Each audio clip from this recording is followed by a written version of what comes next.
तुमचे सर्वांचे माझ्या या यूट्यूब चॅनलमध्ये मनापासून स्वागत आहे।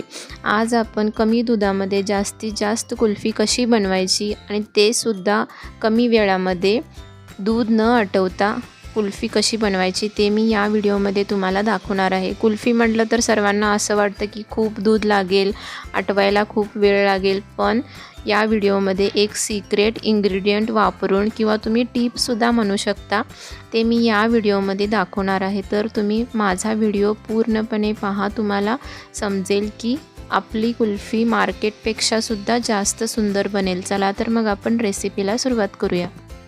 मगाशी मी जे सिक्रेट इन्ग्रेडियंट म्हटलं होतं ते आपलं सिक्रेट इन्ग्रेडियंट काजू आहे। आता काजू आपल्याला एक अर्ध वाटी घ्यायचा आहे आणि गरम दुधामध्ये त्याला साधारण 15 मिनिटं भिजत ठेवायचं आहे।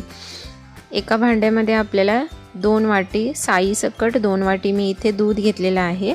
ते 2 वाटी आपल्याला दूध घ्यायचं आहे।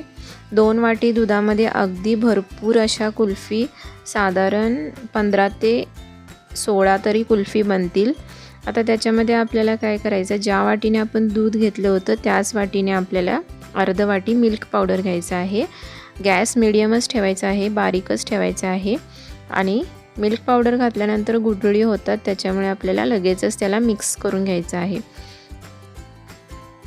आता याच्यामध्ये आपल्याला अर्ध वाटी साखर घालायचं आहे। साखर कमी जास्त प्रमाणात तुम्ही घालू शकता, पण जास्त घातला तर गोड जास्त होईल, त्याच्यामुळे अर्ध वाटी आपल्याला बास होईल साखर। आता त्याच्यामध्ये वेलची पावडर घालायची आहे, वेलची पूड घालायची आहे।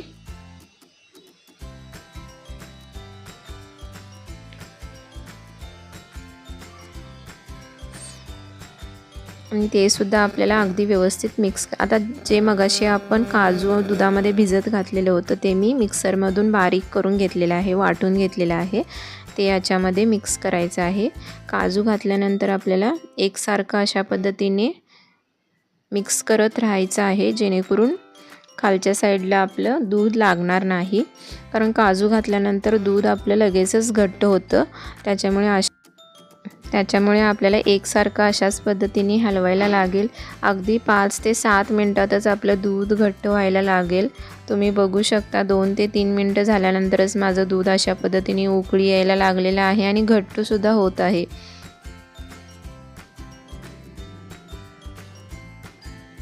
बासुंदी किंवा जर तुम्हाला रबडीसुद्धा बनवायची असेल, जे आपण पुरी किंवा चपाती सोबत खातो, त्या अशा पद्धतीने जर कमी वेळात बनवला तर खूप छान लागते। तुम्ही नक्की ट्राय करून बघू शकता। थंड झाल्यानंतर फ्रीजमध्ये ठेवून अशा पद्धतीने आपण ह्या स्टेजला 2 ते 3 मिनिटानंतर गॅस बंद करून खाऊ शकतो। पण आपल्याला कुल्फी बनवायची आहे, त्याच्यामुळे आपण अजून ह्याला शिजवून घेत आहे। आता 5 ते 7 मिनिटानंतर तुम्ही बघू शकता किती छान पद्धतीने आपलं दूध घट्ट झालेलं आहे। आता आपल्याला ह्या स्टेजला गॅस बंद करून घ्यायचा आहे आणि पूर्णपणे ह्याला थंड होऊ द्यायचं आहे।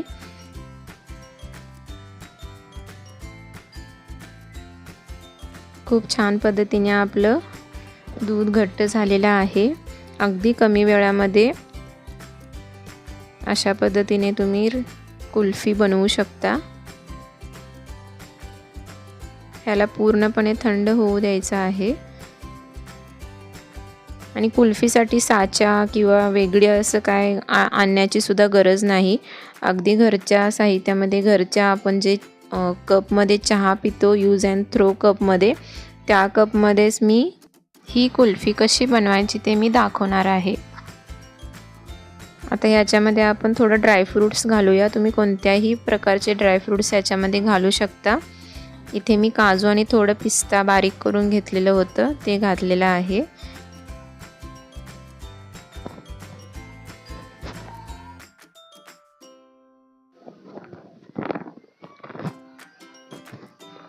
आता आपलं बॅटर पूर्णपणे थंड झालेलं आहे। आता पूर्णपणे आपली रबडी थंड झाल्यानंतर अशा पद्धतीने ग्लास कुठेही अवेलेबल असतात, अशा पद्धतीने ग्लास याच्यामध्ये आपल्याला सर्व कप्समध्ये भरून घ्यायचं आहे। याच्यावरती झाकण्यासाठी फॉईल पेपर किंवा कोणत्याही प्रकारचे पेपरची सुद्धा गरज नाही। हे सुद्धा मी पुढे तुम्हाला दाखवणार आहे कशा पद्धतीने याच्यामध्ये आपण आईस्क्रीमच्या काड्या घालायच्या आहेत। आता अशा पद्धतीने सर्व आपलं भरून झाल्यानंतर थोडी माझी रबडी राहिलेली होती ती मी दुसऱ्या ग्लासमध्ये भरलेली आहे. अशाच पद्धतीने चमच्याने खाण्यासाठी तुम्ही अजून तुमच्याकडे कप्स असतील तर तुम्ही कपमध्ये सुद्धा भरून घेऊ शकता. हे सर्व आपल्याला आता ग्लासमध्ये, छोट्या ग्लासमध्ये भरून झाल्यानंतर आपल्याला काय करायचं आहे, 1-1.5 तास तरी फ्रीजमध्ये ठेवायचं आहे. 1.5 तासानंतर काय होतं की स्टिक्स आपण ज्या आईस्क्रीमच्या काड्या वापरणार आहोत त्या इकडे तिकडे हलत नाहीत आणि फॉईल पेपरची वगैरे काही गरज नाही. अशा पद्धतीने तुम्ही 1.5 तासानंतर ग्लास बाहेर काढून स्टिक्स अशा पद्धतीने सर्व स्टिक्स घालू शकता, इकडे तिकडे हलत नाहीत.